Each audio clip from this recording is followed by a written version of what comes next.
My name is Jim McElroy. I know a lot of you. I don't know some of you, but I just want to say a hearty welcome from the course team, the Welcoming Prayer course team at Spirituality and Practice. We are all with Contemplative Outreach, but we co-host this with Spirituality and Practice. And thank you so much for joining us, and thank you so much for participating in the course itself. We hope it's been a good experience, and we hope to even further that experience this morning. So, or wherever you are, it's afternoon for half of you. So, what I'd like to do now is introduce the team. First of all, we have Mary Dwyer, Cherry Haston, Mary Lapham, Dave Dierig, Logan Jones, and myself, of course, Jim. So, what we'd like to start with this morning, just so we can kind of all be together in spirit, is Mary Lapham is going to guide us through a welcoming prayer experience. So, I'll turn it over to Mary. Thank you, Mary. Thanks, Jim. Hi, everyone. Welcome. Can everybody hear me? Yes. So let's do the practice. I invite you to relax. Close your eyes. Notice the sounds in the room. Feel the temperature. Bring yourself here, now, and breathe.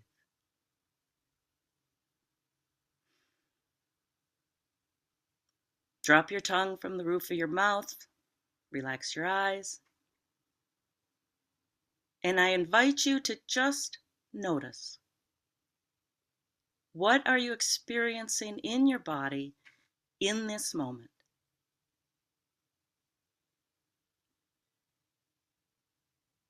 What are you carrying in today?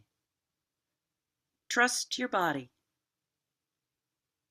Allow yourself to experience whatever it is without judgment, criticism, wanting to understand, know. Allow yourself to experience whatever you're feeling. So take a moment and just go from head to toe and notice.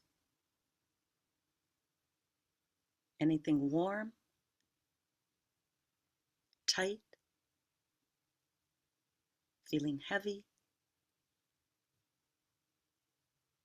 or open.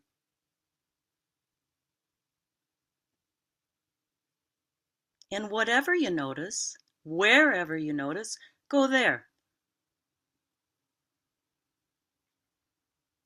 Sink into it, open to it, and say welcome.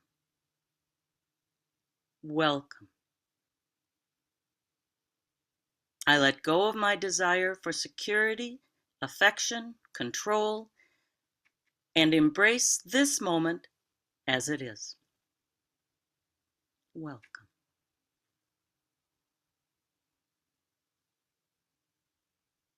Things may move, things may shift, may disappear. Whatever happens, welcome that. Welcome. I let go of my desire for security, affection, control, and embrace this moment as it is. Welcome.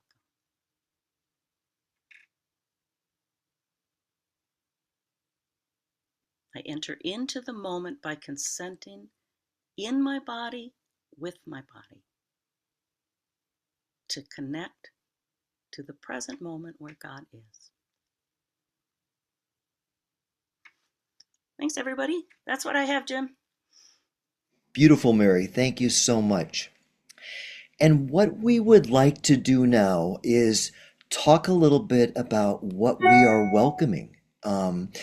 You guys have, all you participants have done a wonderful job with your questions and engagement and sharing your experiences.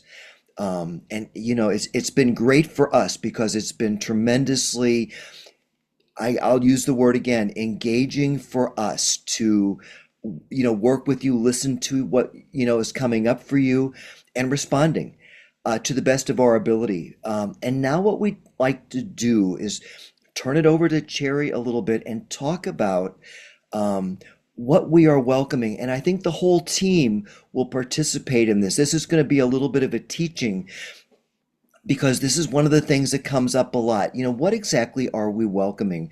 So, Cherry, if you want to start our conversation, thank you so much. Yeah. Thank you, Jim. And thank you all for being here. I want to say to begin with that, yes, it's engaging to be with you, and it's an honor to be a part of this journey with you and to hear what um, the Spirit is saying through you. And so we invite you for this time to listen to us as we kind of take the leap and have a little bit of a discussion as we did yesterday. And a little bit later, Pamela will open the chat so that you can add questions. But for now, just go for a ride with us, if you will. Um, so, as Jim said, the big question that comes up is, what are we welcoming? And you may have noticed that in various places you see various versions of that. So our question is um, about the guideline that we have, the movement.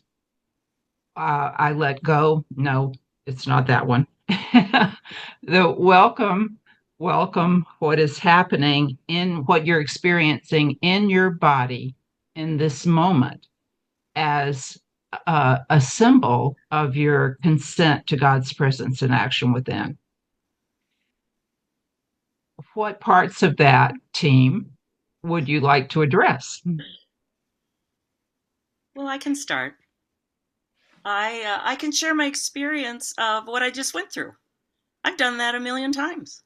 And I know many of the people sitting in this Zoom call, and my little heart was pounding. I was welcoming my whole experience of fear and nervousness um, without trying to deny it, pretend, push it away, understand it, allow it so I could welcome it and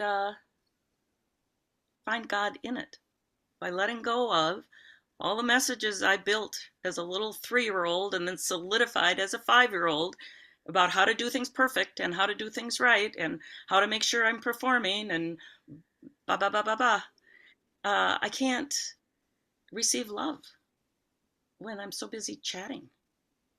And so for me, I think that's a lot of it is letting go of that false self so I can be here now as is. So that's where I'm starting. I love that, Mary. I'm gonna I'm gonna take the baton, if you will, right there. I feel it in my chest too, by the way.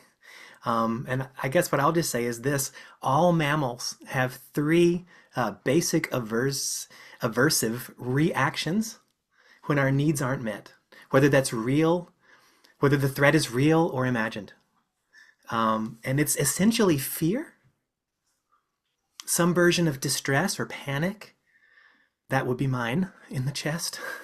Separation, distress, or anger, frustration, annoyance. And so for me, those are the most salient ones, and especially also here today, I can still feel it in my chest. I've been welcoming, but I can feel it. There's excitement here, if I let it go on long enough without paying attention to it, what we resist persists and grows. um, then it can be distracting. But it's this excitement that I notice in my chest, and so for me, it's that is usually the first thing. And I thank my body eventually that I'm able to join God, who has already become incarnate, and is welcoming me to join Him in this anxious body. Um, Maybe you're feeling some anxiety too. Maybe that is plural if you'll allow, the excitement of what are we about to talk about? What is happening here? Even in a virtual space like this. Um, but again, just noticing that, so feeling and sinking into that excitement in my chest. It's a pounding, just like Mary just said. That's how I experience it most of the time too. I'm well aware of the fear and the frustration and anger as well, but most of the time it's that distress.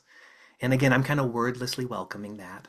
Um, and I'm just saying, welcome. I honor you. This belongs here too. I kind of wished I wouldn't be feeling this. I have this imagining of like presenters on Zoom are not nervous, and so, but I just welcome it, and I embrace this moment with you as it is. Beautiful, Logan. Thank you so much. And I'll just add that, before I even started my centering prayer practice, which I started that in about 1996. So I've been around a while and was introduced to the welcoming prayer probably within a couple of years of starting to practice and developing a daily, twice a day practice of centering prayer. But I tell you what, I was never good with emotions or feelings. I was never good with concentrating on my body. I would say I did not welcome them. I was more of an avoider or a repressor or an acting outer when it came to various motions in my body. And so this was a real fundamental change in the way I experience life that I started, and it was really baby steps at first, started to be able to allow myself to go into my body. And I love when Thomas Keating teaches this or taught this, and he would talk about like easing into a warm jacuzzi. That was a good, that was a good way for me to look at it because feelings and emotions were not just, they were just, I was just so used to running from them in some way. So, and then I think, the image of embracing or welcoming, when I welcome somebody into my home, it's, I'm glad to see them. I'm glad they're there.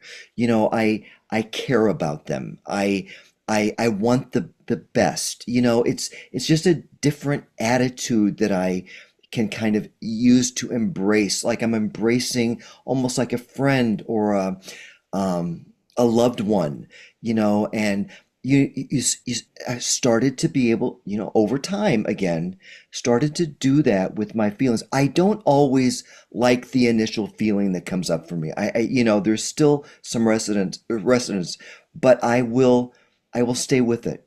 And I've learned through this practice that I can hold feelings, even very oppositional feelings. Sometimes I love somebody, but I'm mad at them.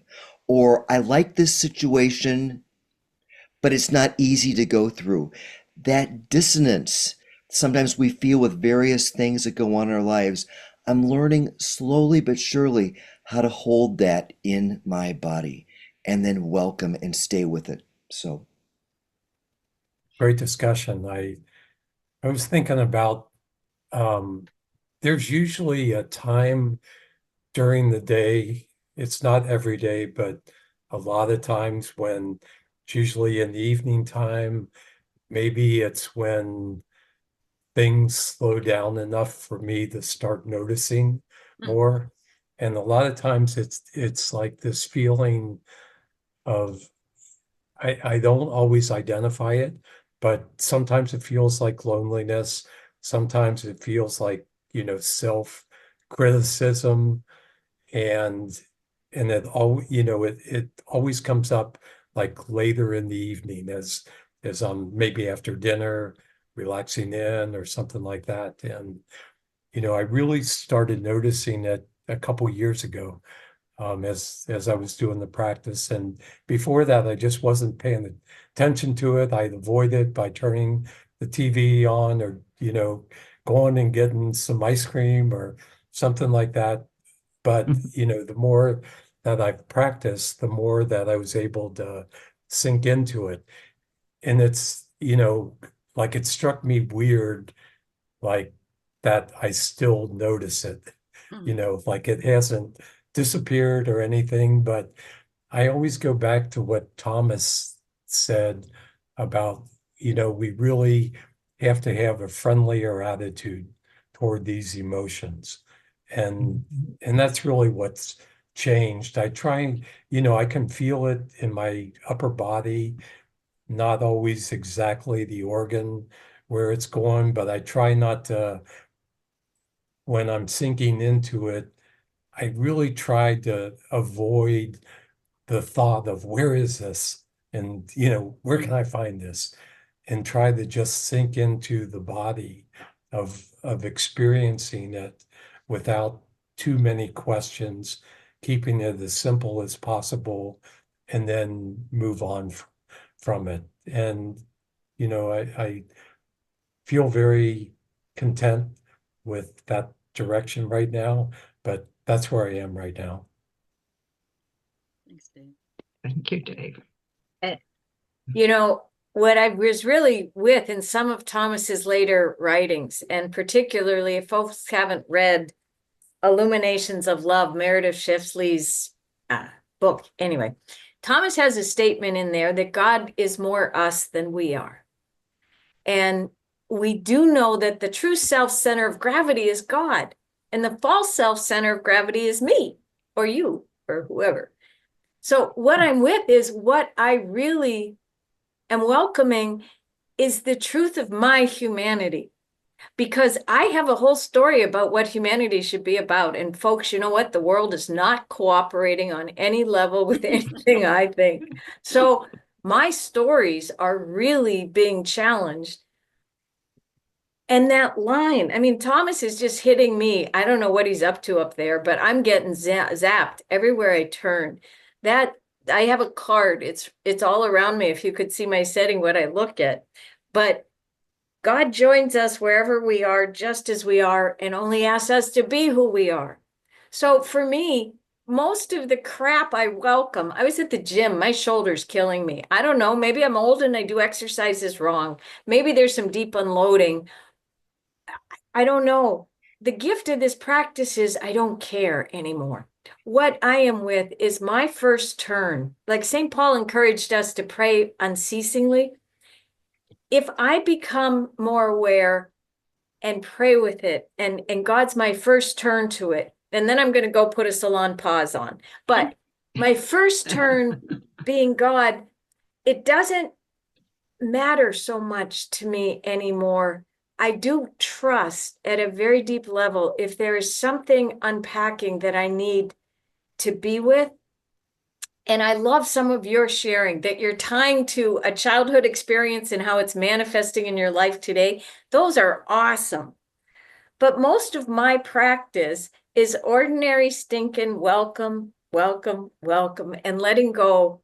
But kind of what Dave said, and that whole idea, what I was with is if I'm really not letting go, I'm not open to embrace. And what I feel called to in today's world is Father Greg Boyle, a Jesuit, that homeboys has a saying, everything belongs.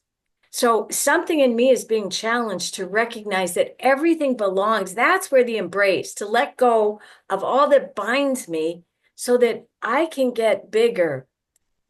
And it's not the I think I am, because Mary's very little. And if you've ever seen me, I'm really short too. But the capacity to hold.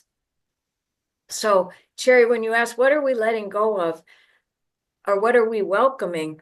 For me, it's the same thing. It's really all of the obstacles in me that preclude God's grace from flowing in me and through me in capacity so that I am a being of love versus my head. Those top, Mary Merzelsky would say, get out of the top 3 inches of your head. My top 3 inches, they're going, folks, and they have all the answers that nobody's listening to because maybe they're not even your questions, but boy, I know an answer. So it brings me into the present moment. And that's what I do believe.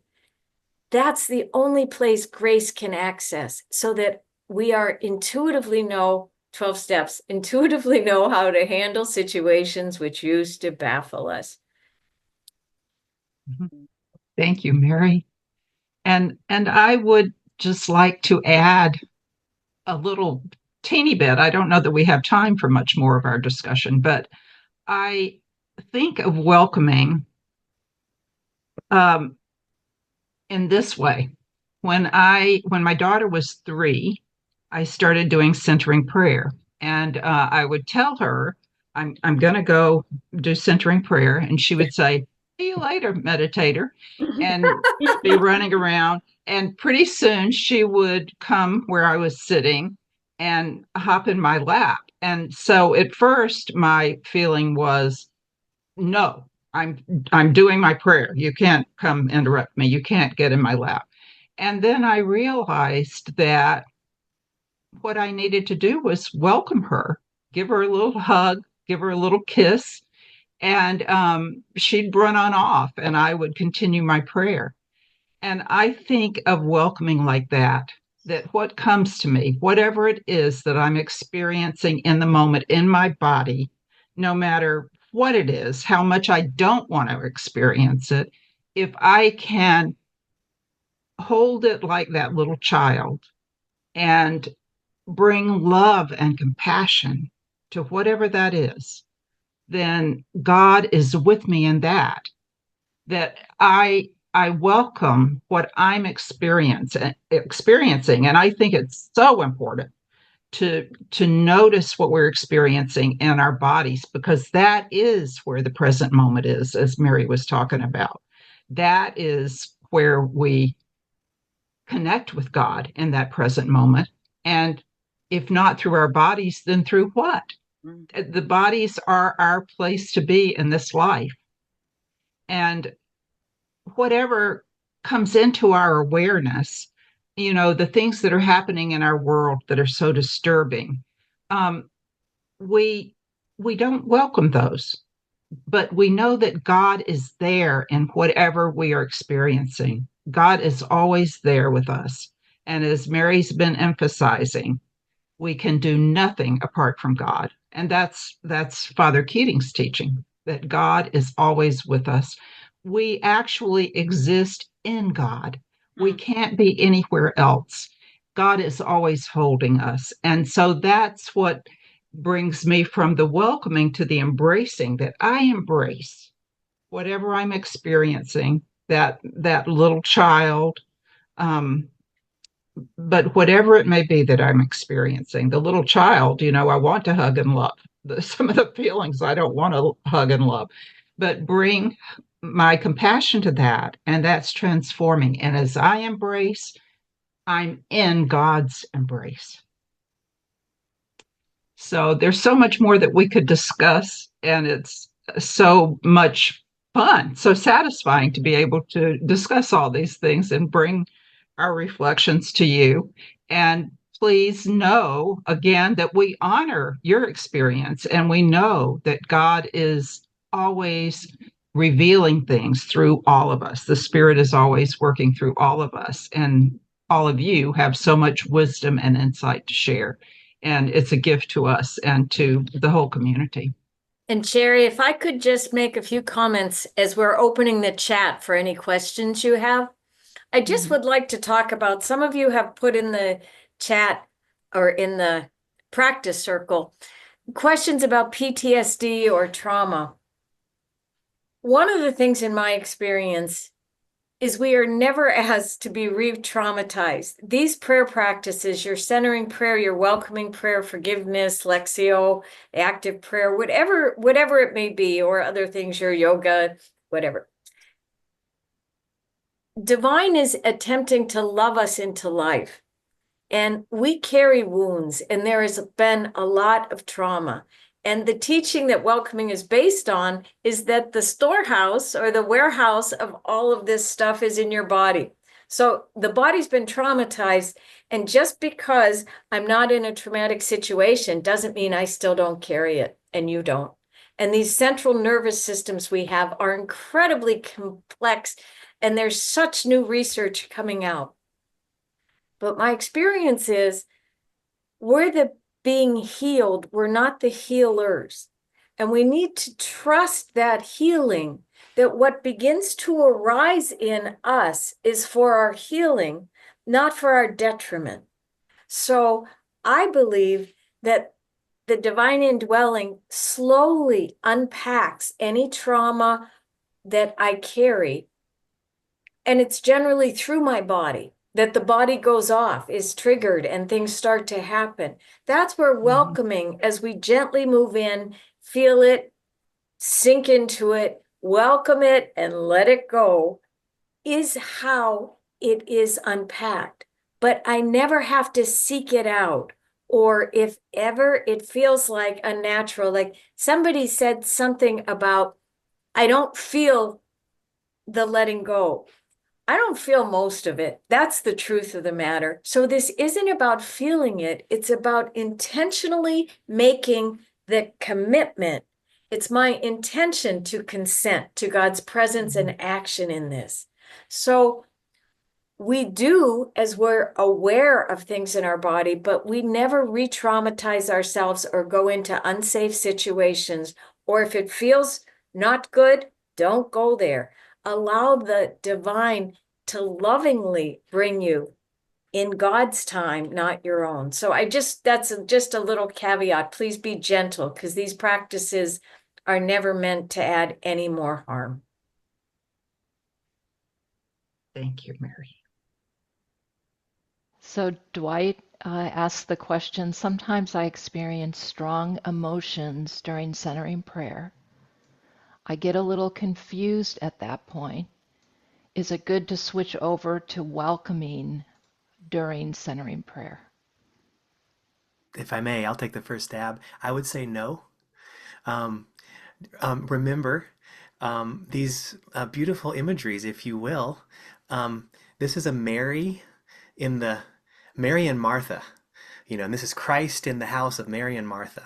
So centering is kind of a Mary practice, if you will, lightly. So what you're doing there is you are consenting. You are yes to lifing in repose. And so if a feeling comes up, it's something to let go of. Again, because your intention is to sit until your timer goes up. So in centering, I would say your intention is to consent to yes, to welcome, if you will, but to consent to life as it is in repose. Then the idea for the welcoming prayer practice and the teaching is this is a way to yes to life on the go. So this is consenting as you're in traffic, or as you're doing your yoga, or as you're on the treadmill, And so when feelings come up there, this is a time to notice. And the invitation would be then to sort of, can I perhaps sink into that, welcome it, which might be a shifting in attitude, right? Can I sort of appreciate it, work with it? Because this might be a part of transformational growth. So that's how I would answer it, but I would love to hear from my colleagues. But I would say no, not in centering. Yeah, I could say a few words. Yeah, that was great, Logan. I do think, like, from God's perspective, there's probably, doesn't know when we're switching from one prayer to another. And I used to think, oh no, we can't do welcoming when we're centering. But we can't really let go of, like we're instructed, let go of thoughts, let go of feelings, body sensations during centering if we don't feel them. So what I mean, that happens frequently, and I really love it because it gets me more embodied in centering prayer when I experience the emotion and then let go of it. So I mean, I totally agree what Logan was saying, but there is like that little caveat of I do get to experience and not turn away from my body during centering prayer, but I let it go. Thanks, Dave. Yes, and I wanted to say the distinction for me, and I asked Mary Dwyer the exact same question when I was learning the practice.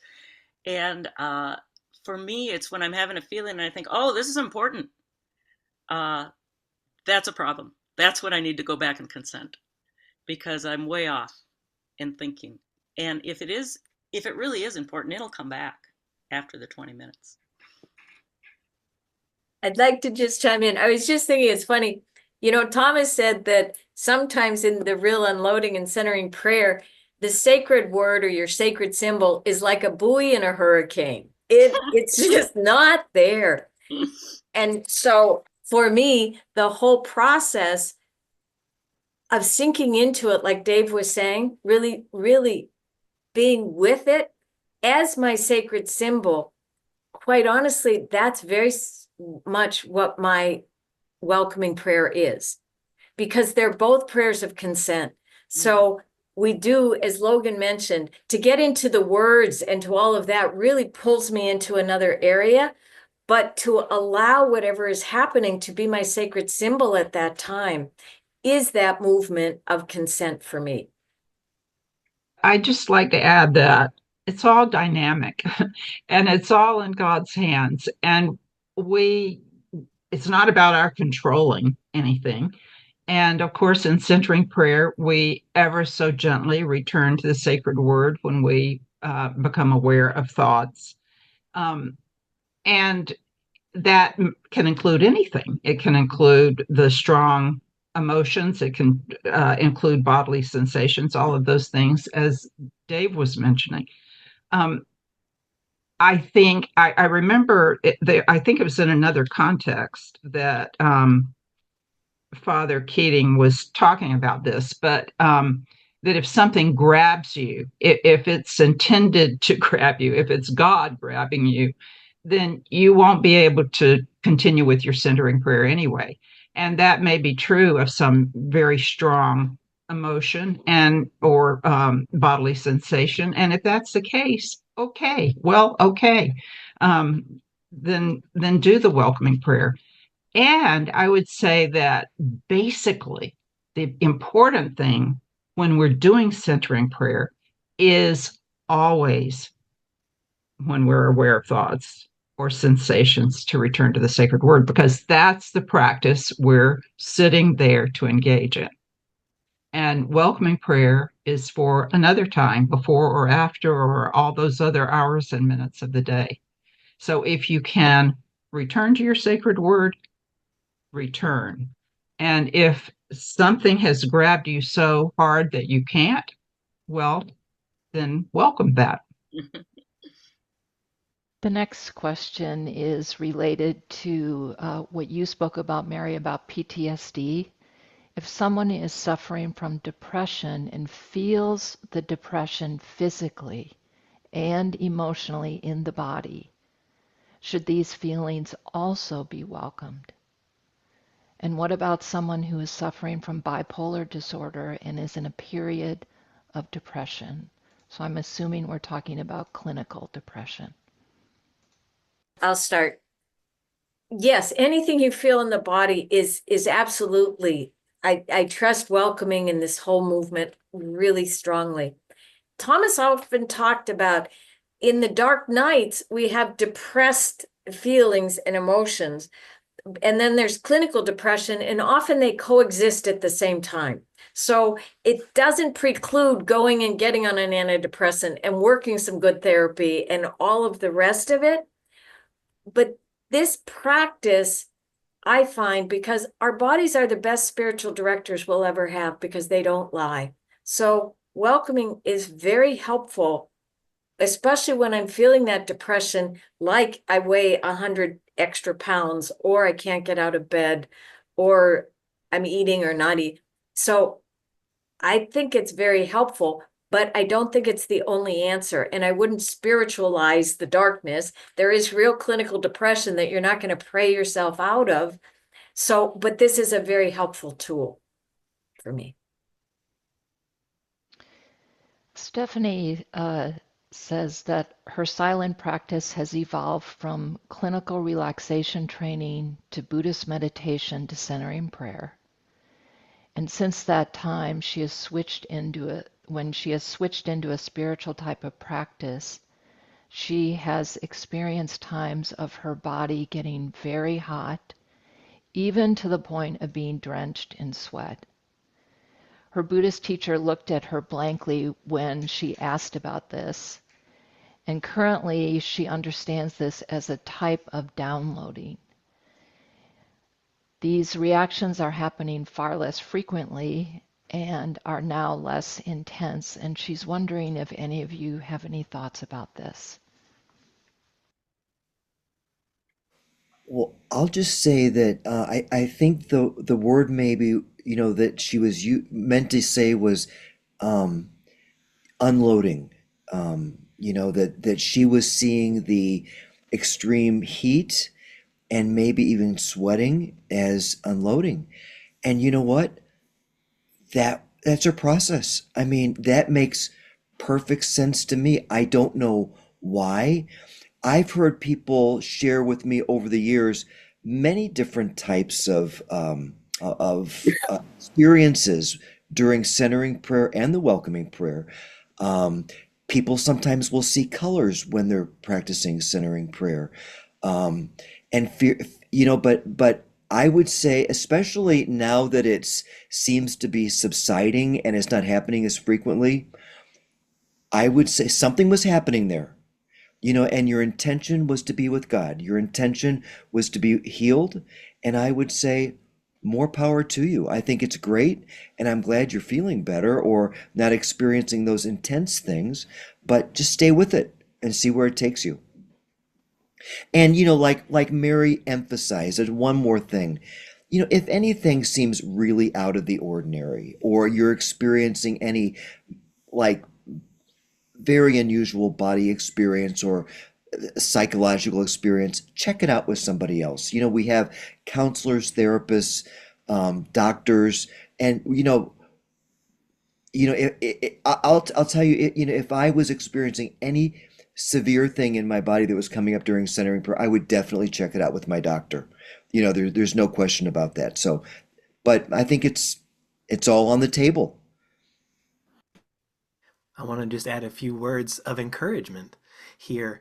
Um, Father Thomas often talked about the divine therapist and using this, um, metaphor, if you will, that this prayer of consent, which really describes welcoming and centering, but this prayer of consent, it's prayer.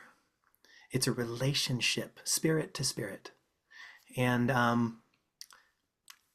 my own personal reading, and I hope this is encouraging, is that the therapist kind of knows, like, all I do is I show up for the session, and I don't need to know. And so sometimes I'll experience heat because, you know, you need to do that. It's therapy. Ah, ooh. And the therapist will say, did that hurt too much? I want to ease off on that, but that's the right thing. That's what needs healing. So just as an encouragement to you, my reading would be leaning heavily here on, Father Thomas's teachings, but the Spirit seems to be more of a divine therapist. And this consent prayer, of which the welcoming prayer practice is a part, uh, is a form of divine therapy. And so it wouldn't surprise me that, as you wrote, that perhaps a mindfulness teacher would be like, what? But for us, I can only speak for myself. For me, that rings true, and I want to encourage you. And these things are intuitive, so don't believe me, verify for yourself. But I want to be encouraging. Marie is asking about the third movement of the welcoming prayer. The sentence, I let go of my desire for security, affection, control, that it feels like a shift from sinking in and feeling in the body to the mind. And she wonders if you could talk a little bit about that seeming shift that she's sensing. To me, That's great that you feel that shift. That means that you're really focused on your body at the right time. And moving to that third movement, it should really feel like a bit of a shift, but we don't want to get completely out of the body. So we always say that this is a light kind of acknowledgement for those three energy centers that motivate us, and giving up, the letting go part of it. So but to me, it sounds like you're right on. Mm-hmm. And I just point out that we never have a thought without a feeling, without a corresponding body sensation. So really, it's all one. Our entry points, I think, on this prayer practice, we enter. My most trustable is the body because, as I say, I will get into my thoughts or justify my feelings, but the body holds me there. What we're doing in the prayer is we're helping kind of reconsenting to those tapes, Thomas called them, to be rewritten, those early tapes. But then the movement of letting go is all encompassing. So I agree with Dave, it's a great insight, but we're entering, but it's all one. So some people actually are able to enter through their emotion or through their thought. But we've found overall in the teaching, the safest teaching place is the body. Mm-hmm. And the body is what we often cheat. We don't give it enough attention in good ways. We may give it attention in some of our cultural ways that aren't necessarily very healthy. But I think that part of what the welcoming prayer, when we say feel and sink into what you're experiencing, it's a shift. That's a shift away from the kind of superficial awareness that we live in a lot of the time. It's a shift away from that into very subjective experience, deep in our tissue. And that's to me why it's so important not to move away from that part too quickly. If we have the luxury of really sinking in. And when we come to the third movement, then it's a movement back into a little bit more objectivity, a little bit more superficial level than we've been in when we're really consenting to what's happening in our bodies. And I think that that is really a movement toward unity in our experience, union. It's what Thomas Merton said when he said, now you are free to go in and out of infinity. Mm-hmm. It's funny to think of sinking into our bodies as infinity, but we're in that moment where we're connected with the divine. And that is the dynamic of our human life, is to go in and out of infinity, in and out of awareness of our union with God. We're always united with God, but our awareness comes and goes. And so the welcoming prayer is kind of echoing that movement in and out. Thanks, Jerry. I'm thinking too how Keating says intention is everything. And so I need to, I say that as it's my intention to let go. And so I have to use what I have to steer the ship. We recently introduced in the e-course the tool No Thought is Worth Thinking About. And Tim understands that in the context of centering prayer, but says, boy, that's a whole different thing in welcoming prayer. So I'm wondering if all of you could comment on that tool, No Thought is Worth Thinking About. In the beginning, I told you my heart was beating, I was anxious. And so if I started thinking, oh no, all these people know what they're doing and I don't, all these people are going to be judging and seeing, everybody's going to know, those are the thoughts that are not worth thinking about because they just dig me into a hole. So that's when I let go. And I'd just say, when I'm in obsessive thought, I don't have a body. I'm in cyberspace spinning. So no thought is worth thinking about enters at the level of that thought. And after a period of time, I can start to feel my body again. It's generally talking a lot then, but in the midst of obsessive thought, it's like I'm already over the waterfall. So you telling me to feel my body, I don't have one. So that's where no thought is worth thinking about. And I talk to myself and I say it out loud. It's easier for me to hear it than think it. So I just keep talking to myself, sweet pea, no thought is worth thinking about. Yoo-hoo. So it gradually grounds me where I can then easily generally feel a body.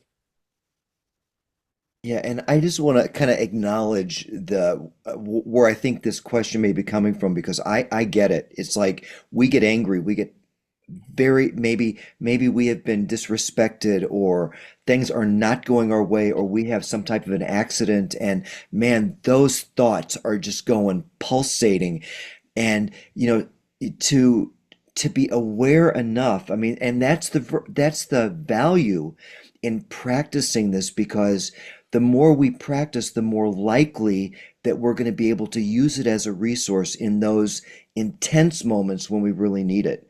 But when that stuff is going off, it's not easy to want to sink into your body.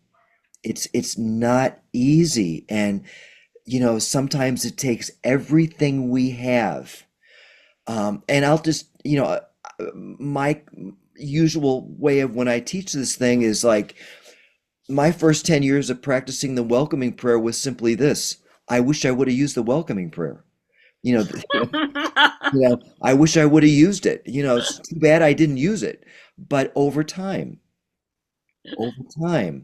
like I might get a little bit of an aura or a sensation that an afflictive emotion, and that's the time when I've really got to jump in and use everything I can to really focus on the body. So I appreciate the question very much because as an impulsive and compulsive person by nature, it's been a great tool to not have to live that way out of my false self system, that there's another way to be in this world as we tune into the um, infinity, that Jerry was talking about. It's really it's a great gift. So thanks. I just want to piggyback on that, Jim, if I may, and just offer this. We live in the Western Hemisphere, and these 3 inches, as Mary Dwyer said, kind of get all the airplay. We kind of bypass the body, and this practice is streaming from a different place. It's saying the body is the location of the divine. Like for us, ooh, I want out of it. The divine is like, ooh, I want in. So, the most, in other words, the most spiritual thing about you, what if that's your body? And so this is just for me, and I thank you for raising this. This is so great because saying no thought is worth thinking about sounds like gobbledygook to the West. All we do is think about. That's all we do. It pays the bills. So what, and again, that's the invitation though, to join the divine in these spiritual bodies, where the divine is. I'm not saying the divine's not in other places too. I'm just saying if we're ever in doubt, your body. I'm Yes. thinking too, once And a thought is thought, it's in the past. And yeah. so I can't be present. Well, and I just want to speak up for some kinds of thoughts. I think the thoughts that we're talking about are those going around in circles that we can't get out of, the compulsive thinking, the merry-go-round, that is a way to drive ourselves crazy, actually. But, well, the thoughts that are worth thinking about, reflecting on all of this stuff we're talking about. We have lots to reflect on and talk about and think about, right? And those are God-given abilities. So we appreciate those. And yet, when we get into that, no thought is worth thinking about. Thanks, Cherry. Pamela, we have just like about 3 or 4 more minutes before we're gonna wrap this up with a welcoming prayer practice and a poem. So is there a question or two that you feel might be helpful at this point? And um, um, you know, Well, if somebody doesn't get their question answered, go to the practice circle. Stick it in and say, I was on that call and I want you guys to address this. Point Yeah. it out to us and we'll do it. I think the last one that would be good to address comes back to Dwight is circling back to something you said, Jim, um, that he just has not been skilled at being in the body and really trusting. And he would like some suggestions about dealing with hypercritical self talk. Hypercritical self talk. Thank you so much for that beautiful. And I'll say a couple of words and then I'm going to open it up to the team. Hypercritical self-talk. These are just patterns that we have reinforced over our lifetime. They are not our true self. And our job with the welcoming prayer is to use that to sink into our bodies the wisdom, the infinity, the infinitude of our experience and spirituality. I will just say that I think that kind of negative talk is really, once you become aware that we can transform it, it's consider them little gifts that your higher power is giving you to practice with.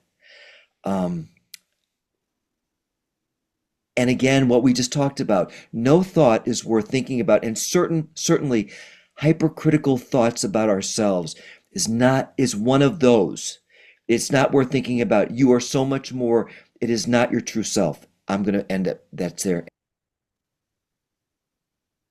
I'll use this as a segue to me and to Dave.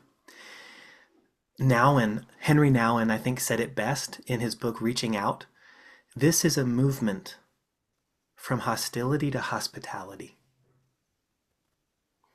And so any thought that is tinged with a kind of a self-critical, I wished I had it now, craving, clinging, is actually what we're trying to let go so that we can embrace the organic growth that's sustainable, that of what is really happening. And so that's what I would offer. Yes, be encouraged. Notice that beautiful thought probably has a good intention. Like, I want it all now. I want to be in my body. What if the divine is giving it to you the way that you can? What if this is more like divine therapy and you want to walk now? But just don't forget, therapy is not designed with our comfort in mind, but it is designed with our healing in mind. So keep showing up, friends. Perhaps this being human is a guest house, and I'll hand it over to Dave. Thanks, Logan. This is our welcoming prayer theme song, The Guest House. This being human is a guest house. Every morning, a new arrival, a joy, a depression, a meanness. Some momentary awareness comes as an unexpected visitor.